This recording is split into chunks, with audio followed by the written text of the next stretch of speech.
रामायण क्या है? एक रात की बात है। माता कौशल्या जी को सोते में अपने महल की छत पर किसी के चलने की आहट सुनाई दी। नींद खुल गई। पूछा कौन है? मालूम पड़ा श्रुतकीर्ति जी, सबसे छोटी बहू, शत्रुघ्न जी की पत्नी। माता कौशल्या जी ने उन्हें नीचे बुलाया। श्रुतकीर्ति जी आई, चरणों में प्रणाम कर खड़ी रह गईं।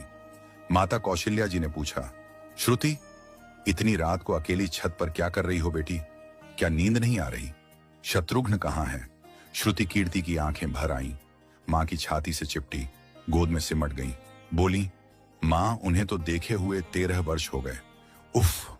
कौशल्या जी का हृदय कांप कर झटपटा गया। तुरंत आवाज लगाई। सेवक दौड़े आए। आधी रात ही पालकी तैयार हुई। आज शत्रुघ्न जी की खोज होगी। मां चली। आपको मालूम है शत्रुघ्न जी कहाँ मिले? अयोध्या जी के जिस दरवाजे के बाहर भरत जी नंदीग्राम में तपस्वी होकर रहते हैं, उसी दरवाजे के भीतर एक पत्थर की शिला है। उसी शिला पर अपनी बाह का तकिया बनाकर लेटे मिले। मां सिराहने बैठ गईं, बालों में हाथ फिराया तो शत्रुघ्न जी ने आंखें खोली। मां! उठे, चरणों में गिरे। मां, आपने क्यों कष्ट किया? मुझे बुलवा लिया होता। मां ने कहा, शत्रुघ्न यहां क्यों? शत्रुघ्न जी की रुलाई फूट पड़ी। बोले, मां, भैया राम जी पिताजी की आज्ञा से वन चले गए। भैया लक्ष्मण जी उनके पीछे चले गए। भैया भरत जी भी नंदीग्राम में हैं। क्या ये महल, ये रथ, ये राजसी वस्त्र विधाता ने मेरे ही लिए बनाए हैं? माता कौशल्या जी निरुत्तर रह गई। देखो क्या है ये राम कथा। ये भोग की नहीं, त्याग की कथा है। यहां त्याग की ही प्रतियोगिता चल रही है और सभी प्रथम हैं। कोई पीछे नहीं रहा। चारों भाइयों का प्रेम और त्याग एक दूसरे के प्रति अद्भुत, अभिनव और अलौकिक है। रामायण जीवन जीने की सबसे उत्तम शिक्षा देती है। भगवान राम को 14 वर्ष का वनवास हुआ तो उनकी पत्नी सीता मैया ने भी सहर्ष वनवास स्वीकार कर लिया।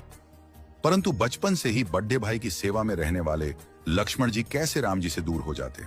माता सुमित्रा से तो उन्होंने आज्ञा ले ली थी वन जाने की, परंतु जब पत्नी उर्मिला के कक्ष की ओर बढ़ रहे थे तो सोच रहे थे कि मां ने तो आज्ञा दे दी, परंतु उर्मिला को कैसे समझाऊंगा, क्या बोलूंगा उनसे? यही सोच विचार करके लक्ष्मण जी जैसे ही अपने कक्ष में पहुंचे तो देखा कि उर्मिला जी आरती का थाल लेके खड़ी थी और बोली, आप मेरी चिंता छोड़ प्रभु, श्री राम की सेवा में वन को जाओ। मैं आपको नहीं रोकूंगी। मेरे कारण आपकी सेवा में कोई बाधा ना आए, इसलिए साथ जाने की जिद भी नहीं करूंगी। लक्ष्मण जी को कहने में संकोच हो रहा था, परंतु उनके कुछ कहने से पहले ही उर्मिला जी ने उन्हें संकोच से बाहर निकाल दिया। वास्तव में यही पत्नी का धर्म है। पति संकोच में पड़े उससे पहले ही पत्नी उसके मन